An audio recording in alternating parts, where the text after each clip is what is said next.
observed the Imam recite the first chapter of the Quran. They followed it by bending down at the waist, straightening and then dropping down onto their hands and knees, foreheads touching the ground. The Imam could not see them, his congregation, his brothers, but in his mind's eye he could picture each movement in perfect synchronization, as the weight of the world dissipated from their shoulders, if only for a moment. Once Jummah prayers were over, those in a hurry left in a hurry to get back to their busy lives. Those who stayed prayed at their own pace. Malik watched as slowly the room started to empty, the noise levels rising as the worshippers exchanged small talk. He moved comfortably across the hall and mixed with his people. Malik wasn't a vain man, but it gave him a small thrill how the mosque-goers heartily shook his hand and afforded him great respect. Malik said his farewells to those leaving when he noticed a man still praying. He was in the back row, at the very end in the corner of the room, a telltale sign of a latecomer. He was still in the prostrate position, kneeling down, forehead touching the ground, palms flat on the floor either side of his head. The Imam watched him for a moment. It was not a position that one stayed in for any length of time, but it also wasn't out of the ordinary for somebody to complete their prayers in such a personal manner. Some rocked back and forth, some lifted their hands up high as they held a private word with Allah. Some cried, others, like this brother, stayed down. So Malik averted his eyes and let him be. It was only after 10 minutes passed, and the man still hadn't moved, that the Imam approached him. "Brother?" he asked gently, to no reaction. "Brother?" He touched him on the shoulder. The man didn't move. The Imam smiled. He'd fallen asleep. It wouldn't be the first time someone had fallen asleep at prayer. He lightly shook him.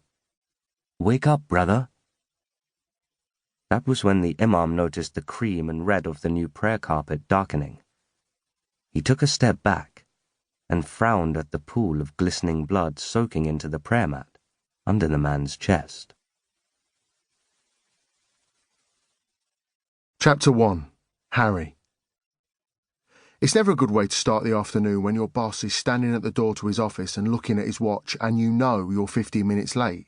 Not that we're clock watchers in Homicide Command. We can't be. I'm an inspector, so I don't get paid overtime, and murders and around the clock. I went for lunch at 12:30 and I was supposed to be back at 1:30, and fair enough, it was 1:45 p.m. when I reached my desk. But do I complain when I work through the night for no extra pay?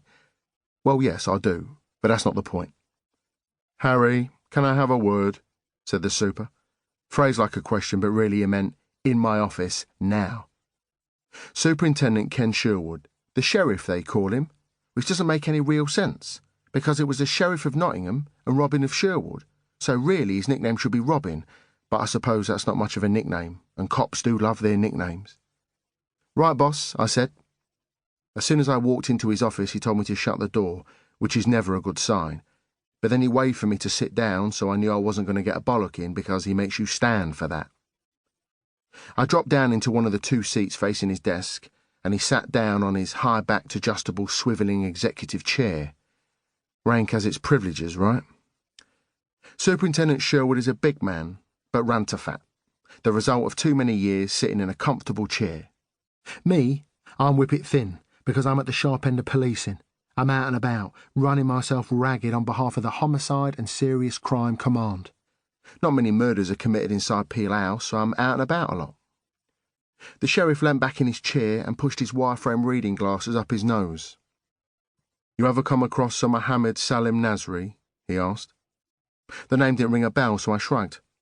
"Terrorist or child groomer, sir?" The superintendent looked at me over the top of his glasses. "He's a DC at Paddington Green, part of the Harrow Road policing team." I shook my head again. "Not that I know of, boss," I said, hoping he'd overlook my snap judgment, or lack of it.